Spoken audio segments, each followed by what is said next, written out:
क्या है आध्यात्म? दर्शन, चिंतन धारा, विद्या या संस्कृति की परंपरागत विरासत। आध्यात्म दर्शन यानी जीवन का शाश्वत सत्य। मानव जीवन से जुड़े शाश्वत सत्यों को जानिए और समझिए उपासक डॉक्टर सोहन राज तातेड़ से हमारे खास कार्यक्रम आत्मविज्ञान में। आत्मविज्ञान यानी सही दृष्टि, सही सोच। भाई और बहनों, मातृशक्ति को नमन। स्टूडियो में आपका हार्दिक स्वागत है, अभिनंदन है, सत्कार है। आत्मविज्ञान साइंस ऑफ द सोल कार्यक्रम के अंतर्गत हम आपको राइट विजन, राइट थिंकिंग, सही दृष्टि, सही सोच के तहत कुदरती रचना और कुदरत का कानून के माध्यम से बताना चाहते हैं। आपको दृष्टि विज्ञान देना चाहते हैं, आपको सनातन सत्य बताना चाहते हैं कि वास्तव के अंदर रियलिटी क्या, अल्टीमेट ट्रुथ क्या है और सार्वभौम सत्य क्या है, यूनिवर्सल लॉ क्या है, लॉ ऑफ द नेचर क्या है। इन सब चीजों के माध्यम से हम आपको सनातन सुख देना चाहते हैं। यही हमारा लक्ष्य है। हम आपको दृष्टि विज्ञान देते हैं, तो ये सारा कार्य हम अलग अलग विषयों के माध्यम से करते हैं। तो आज हमारा बहुत ही सुंदर विषय है कि औपशमिक औदैहिक भाव। देखिए, भाव 5 तरह के होते हैं: उपशम भाव, उदय भाव, क्षायिक भाव, उपशम भाव और पाराणिक भाव। भाव किसे कहते हैं? भाव चेतना की शक्ति है। चेतना से जुड़ा हुआ भाव जगत होता है और ये भाव जो है वह चेतना में होने के कारण एक तरीके से वो चेतना का अंश है और वो भी चेतनाशील होते हैं, यानी वो जड़ नहीं है। भाव पौद्गलिक नहीं है, भाव चेतन स्वरूप है, क्योंकि ये चेतना से जुड़ा हुआ है। चेतना स्वयं अपने आप के अंदर, चेतना किसे कहते हैं? असंख्य चेतनामय परमाणुओं के पिंड को आत्मा कहते हैं, चेतना कहते हैं, जीव कहते हैं। इसके 23 नाम हैं। तो उसकी सत्ता है, आत्मा की सत्ता को भाव कहते हैं। ये हमारा भाव पक्ष है और भाव आगे जाकर के द्रव्य में बदलता है और ये भाव होते हैं, पहले भाव किए जाते हैं, वो भाव कर्म कहलाते हैं। और भाव कर्म वो चार्जिंग होता है भावों के द्वारा, कॉजेस डाले जाते हैं और कॉजेस डालने से कर्म बीज पड़ता है और कर्म बीज पड़ करके अगले जन्म में हम पुनर्जन्म में विश्वास करते हैं। यही आत्मा अगले जन्म के अंदर जिस शरीर को धारण करती है उसके अंदर यही भाव किए हुए आगे जाकर के वो द्रव्य कर्म के रूप में बदल जाते हैं। भाव कर्म है वो द्रव्य कर्म में बदल जाते हैं, यानी वो जड़ रूप के अंदर हो जाते हैं और जड़ रूप में होकर के और वो अपना जो है अस्तित्व दिखाते हैं, वो सुख दुख की अनुभूति कराते हैं, वो परिणाम देते हैं, सारा परिणाम हो जाता है। तो आज हम पहले 2 भावों की व्याख्या करेंगे, उपशम और दूसरा उदय, औपशमिक एंड औदैहिक भाव। उदय का भाव का मतलब होता है कि जब हमारा इस जन्म का ये भाव अगले जन्म में द्रव्य कर्म रूप में बनता है और उसका उदय काल चालू होता है, उसका राइज होता है, वो परिणाम देना चालू होता है, उसको उदय भाव कहते हैं। और हम गीता की भाषा में बात करें तो वह जो है उसका प्रारब्ध है। हमारे जन्म से मृत्यु तक जो है ये उदय भाव चलता रहता है, ये सारा परिणाम है। हम पिछले जन्म के अंदर जैसे खोज डाल करके आते हैं, जैसे कर्म बीज डाल करके आते हैं, इस जन्म के अंदर वो फिल्म जो साथ लेके आते हैं, मन वचन काया की ये तीनों बैटरी हैं, हमारे वर्तमान समय के अंदर खुलती रहती है। गोभी के पत्ता, पत्ते में पत्ता, पत्ते में पत्ता, पत्ते में पत्ता, ठीक उसी तरह से ये फिल्म खुलती रहती है और उसके अनुरूप जो है वो द्रव्य कर्म होते हैं, हमें सुख और दुख की अनुभूति कराते हैं। वो द्रव्य कर्म पाप और पुण्य के रूप में होते हैं। अगर पुण्योदय होता है तो हमें सुख की अनुभूति मिलती है, यानी हमें अच्छा परिवार, अच्छा बंगला, अच्छा रहन सहन, अच्छी गाड़ी, अच्छी संतान और खूब पैसा, सारी सुख शुद्ध और ऐश्वर्य मिलता है। और उसके विपरीत जो है हमारा उदय भाव है, पापोदय होता है, उसके विपरीत हमें झुग्गी, झोंपड़ी, लड़ाई, झगड़ा, कलह, बीमारी, आपस के अंदर जो है वो टिट बिट्स चलती रहती है, और ये सारा जो है पापोदय के कारण होता है। और पुण्योदय के बाद पापोदय आता है, पापोदय के बाद पुण्य आता है, पूरे लाइफ साइकिल में चलता रहता है। कभी ऐसा नहीं होता है कि हर क्षण पुण्योदय हो या हर क्षण पापोदय हो, क्योंकि हर संजोग के साथ में वियोग जुड़ा हुआ रहता है। और ये संजोग है, ये सारा व्यवस्थित शक्ति जुटाती है, ये साइंटिफिक सर्कमस्टेंसेस एविडेंस जुटाती है, सारी कुदरत जुटाती है। कुदरत ये कहती है कि जो ये हमारी कुदरत है वो नेचर माँ है, और ये 84 लाख जीवा योनि को जन्म देती है, और जन्म देते ही ये पंचभूतात्मक जो हमारी सृष्टि है, नेचर माँ है, प्रकृति है, कुदरत है, वो पृथ्वी, जल, अग्नि, वायु और आकाश 5 बेसिक एलिमेंट से बनी हुई होती है। और प्राणी मात्र, प्राणी कौन से? एकेंद्रिय, द्विंद्रिय, त्रियंद्रिय, चतुरेंद्रिय, पंचेंद्रिय और नरक गति, तिर्यंज गति, मनुष्य गति, देव गति, ये समस्त प्राणियों की जो जो क्लासिफिकेशन, वर्गीकरण है, ये समस्त को जो है हमारी ये सृष्टि, नेचर माँ, कुदरत जो है 5 भूतों से जन्म देती है, 5 भूतों से पोषित करती है। और प्राणी मात्र उसका जब मृत्यु हो जाती है, जिसका आयुष्य समाप्त हो जाता है, तो ये पंचभूत वापस प्रकृति में विलीन हो जाते हैं, पृथ्वी पृथ्वी में, जल जल में, अग्नि अग्नि में, वायु वायु में और आकाश आकाश के अंदर। तो भाई और बहनों, ये उदय काल है। उदय का मतलब राइज होता है, और राइज होने के बाद जैसा जैसा, देखिए राइज क्या, हम कोई भी कर्मों का बंधन करते हैं, कोई भी हम भाव करते हैं, तो हम जो भाव जो होता है करने के साथ में 4 स्थितियां एक साथ होती है। वो कौन सी होती है? प्रकृति, स्थिति, प्रदेश और अनुभाग। जो हमारा भाव है वो 4 भागों में बढ़ जाता है। प्रकृति का मतलब ये है कि ये भाव अगले जन्म में जाकर के द्रव्य कर्म रूप के अंदर प्रकृति यानी 8 तरह के मूल कर्म, ज्ञानावर्णीय, दर्शनावर्णीय, वेदनीय, मोहनीय, आयुष्य, नाम और गोत्र और अंतराय, इन 8 कर्मों और 148 प्रकृतियों के रूप के अंदर उसकी प्रकृति बनेगी। और स्थिति का मतलब ये जो हम भाव कर रहे हैं, भाव के द्वारा ही कॉजेज बढ़ते हैं, भाव के द्वारा ही कर्मों का अर्जन होता है। तो वो कितने समय तक जो है वह कर्म इस आत्मा के साथ में जुड़ा रहेगा, यानी कार्बन शरीर के अंदर रहेगा, मौजूद रहेगा। प्रकृति, स्थिति, प्रदेश यानी कर्म जो है चतुस्पर्शी पौद्गलिक कर्म होते हैं, तो बकायदा उसका एक एक पुद्गल की कैलकुलेशन है, प्योर मैथमेटिक्स है, कर्म सिद्धांत, कर्म विज्ञान की प्योर मैथमेटिक्स है कि हमारा जज गड़बड़ कर सकता है और किसी हम गलती कर सकते हैं, लेकिन हमारा कर्म विज्ञान बिल्कुल नहीं गलती कर सकता। कर्म विज्ञान ही कुदरत है, कुदरत से कोई भी गलती नहीं होती है। कुदरत तो जैसा भीतर का उपादान होगा उसके अनुरूप जो है निमित्त ला करके खड़ी कर देती है। अगर उसके व्यक्ति के पुण्योदय है तो पुण्य के निमित्त लाके खड़ी कर देती है।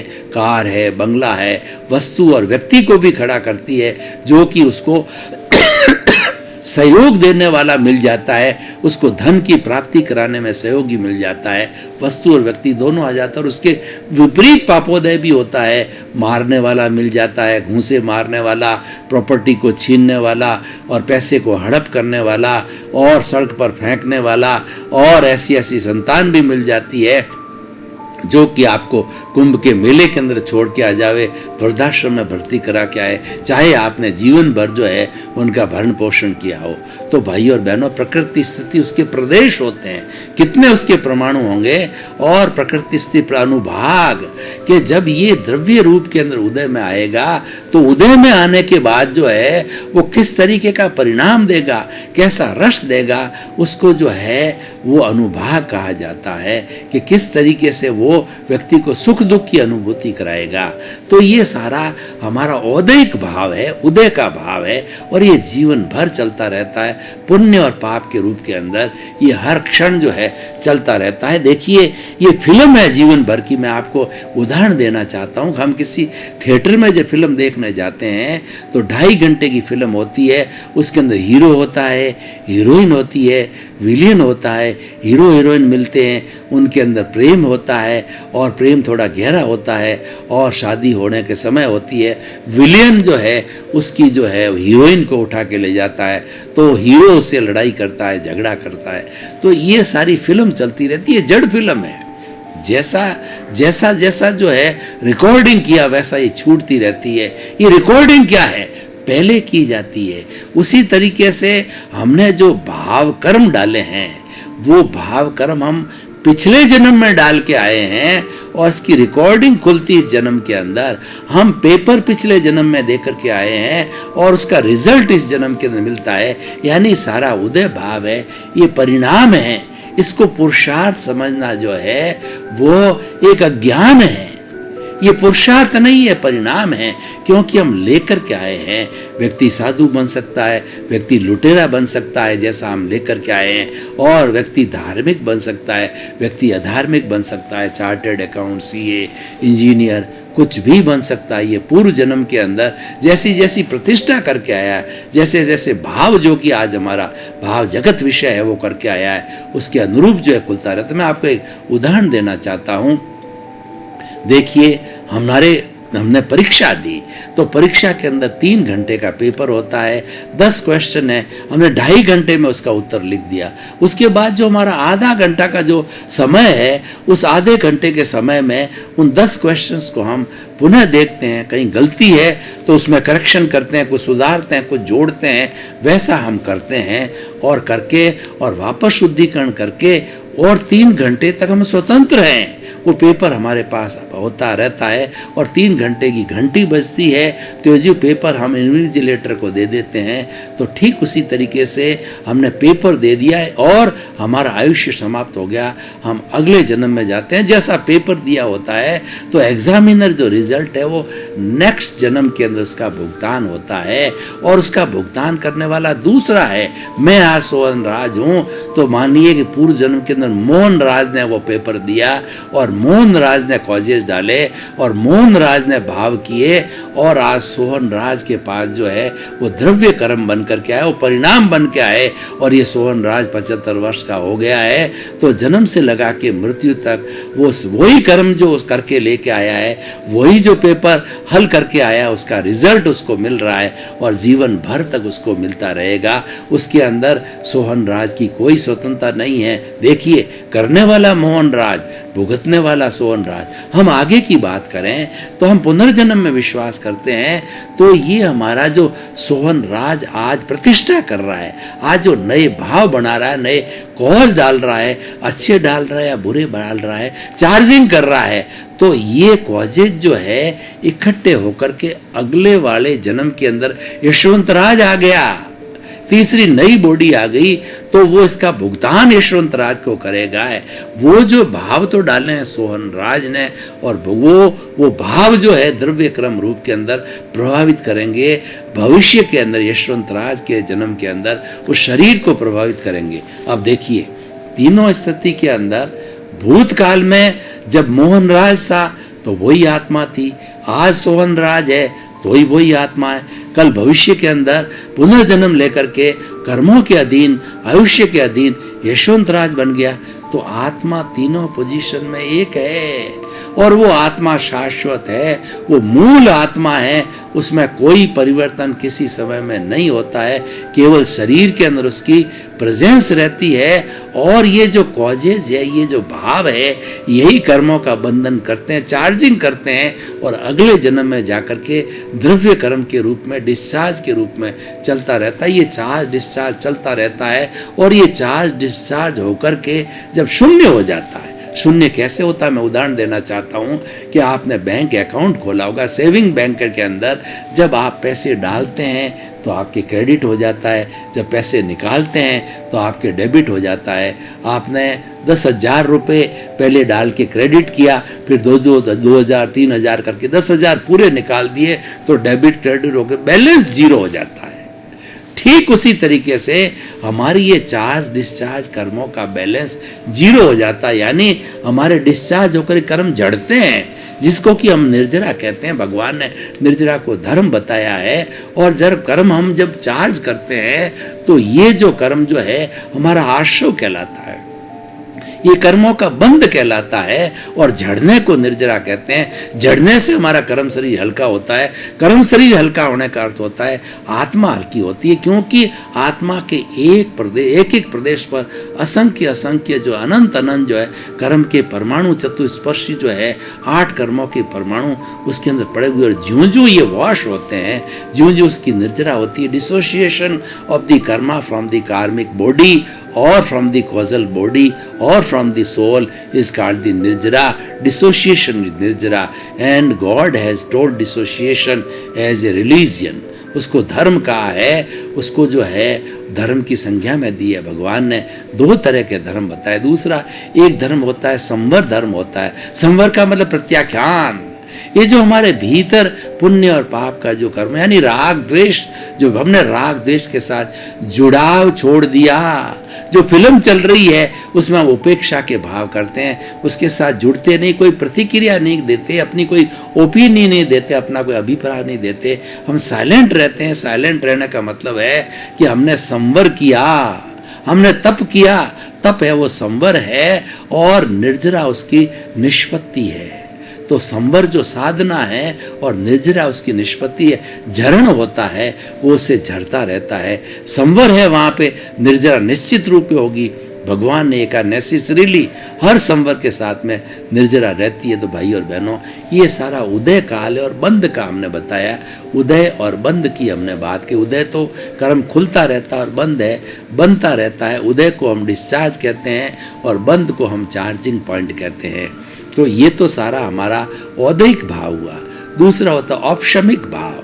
देखिए, मैंने जैसे बताया कि हम भाव जगत करते हैं, तो भाव जगत करके और जैसा जैसा हमने कॉज डाला है वो कॉज डाल करके हमारे कॉजल बॉडी में जा करके जुड़ जाता है। तो उदय काल तो चल रहा है, लेकिन उसके साथ साथ में भीतर जो है हमारा संचय किया हुआ भरा हुआ माल भीतर पड़ा है। सारा नहीं निकल जाएगा एक जन्म के अंदर, कई जन्म लेंगे जब वो सारा निकलेगा। और जब वो सफाई कब होगी कि आप नए आश्रम को रोक दोगे, नए कर्मों को बंधन नहीं करोगे।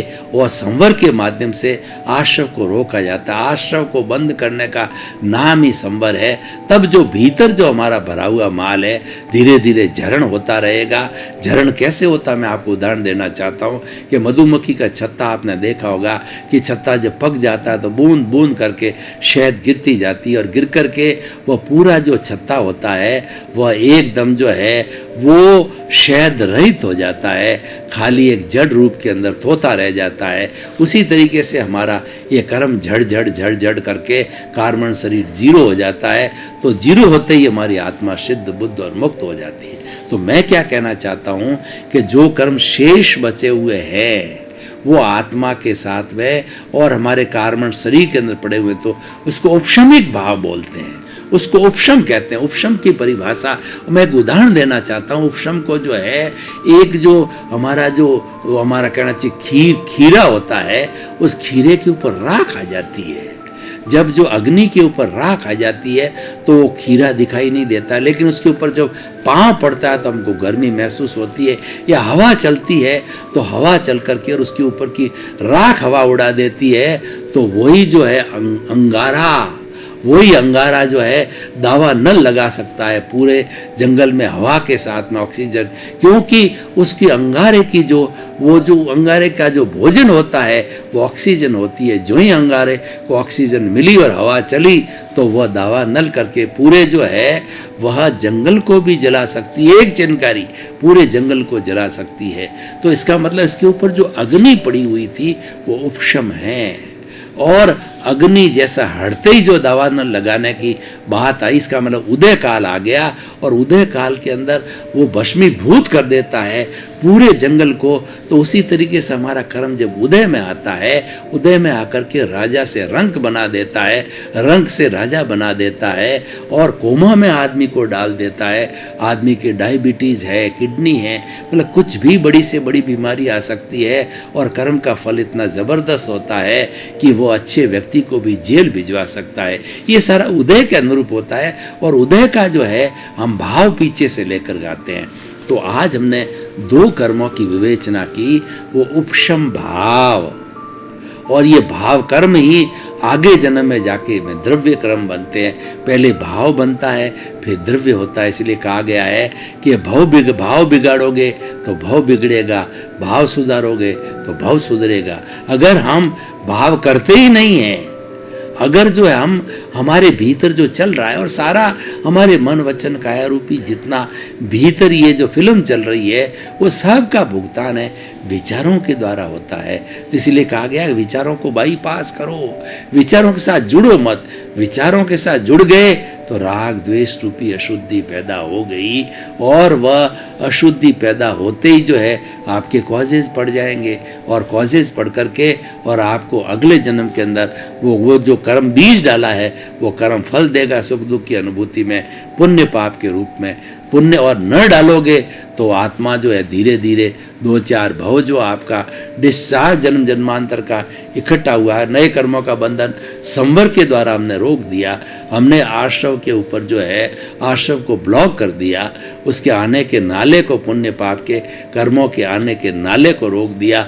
उसको हम आश्रव को रोकने को संवर कहते हैं और संवर प्रत्याख्यान है। जितना भी त्याग है वो संवर है। और सबसे बड़ा संवर क्या है कि अपने भीतर विराजमान शुद्ध आत्मा भगवान से प्रार्थना करो कि हे मेरे भीतर विराजमान शुद्ध आत्मा भगवान, मैं आपसे अभेद स्वरूप हूँ, आपसे तन्मयाकार हूँ, आप मुझे आशीर्वाद दो, आप मुझे जागृति दो, शक्ति दो कि मेरे द्वारा जो है इस पूरे जीवन काल के अंदर किसी भी प्राणी से, मन से, वचन से, काया से, करने से, करवाने से, अनुमोदने से प्राणी मात्र को दुख ना हो।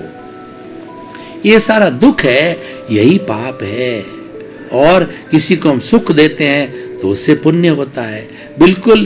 क्योंकि हमारी जो संसार का जो नियम है, बिना कारण के कोई कार्य नहीं होता है। हम किसी को सुख दुख देते हैं तो हमें पुण्य पाप रूप के अंदर वो परमाणु, जब जो है परमाणु उदय में आते हैं तो जो पुण्य के, जो सुख दिए हुए पुण्य के परमाणु हैं हमें सुख देते हैं और दुख दिए हुए जो परमाणु हैं पाप के रूप में उदय होकर के हमको जो है दुखी बनाते हैं। तो ये सारा क्रम चलता रहता है और इन सब को रोकना, किसी को दुख न देना, ये संसार का सबसे बड़ा संवर है। और किसी को दुख देना ये सबसे बड़ा आश्रव है। और यही आश्रव जो है हमारे कर्मों का संचय कराता है। और संवर को तो भगवान ने जो है धर्म बताया, जहाँ संवर होता है वहाँ कर्मों का आने का द्वार रुक जाता है और आप जो है धीरे धीरे निर्जरा, जो कि हर संवर के साथ निर्जरा जुड़ी होती है, और उस निर्जरा को, उस प्रत्याख्यान को करके किसी को दुख न दे करके, और आप जो है धीरे धीरे जो है सारा बर्फ की शिला की तरह जो आपका डिस्चार्ज जन्म जन्मांतर का है, ये जब शून्य झरण हो जाएगा तब आप जो है 0 लेवल पे सिद्ध बुद्ध मुक्त और बन सकते हो। भाई और बहनों, आज औपशमिक और उदय भाव को जो हमने बहुत ही सांगोपांग उसका अध्ययन किया, तो इसको हम आज के परिप्रेक्ष्य के अंदर हम जोड़ना चाहते हैं, निष्कर्ष के रूप में हम लाना चाहते हैं।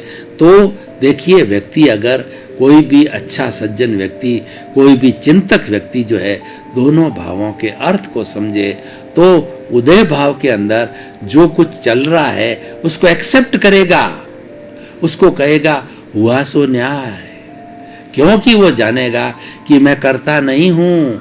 करता तो जो है व्यवस्थित शक्ति है, वो साइंटिफिक सर्कमस्टेंशियल एविडेंसेस है, वो तो कुदरत की रचना है। और ये कुदरत ही जो है हमारे सामने निमित्त भेजती है सुख और दुख के अनुरूप, क्यों उसकी ड्यूटी है।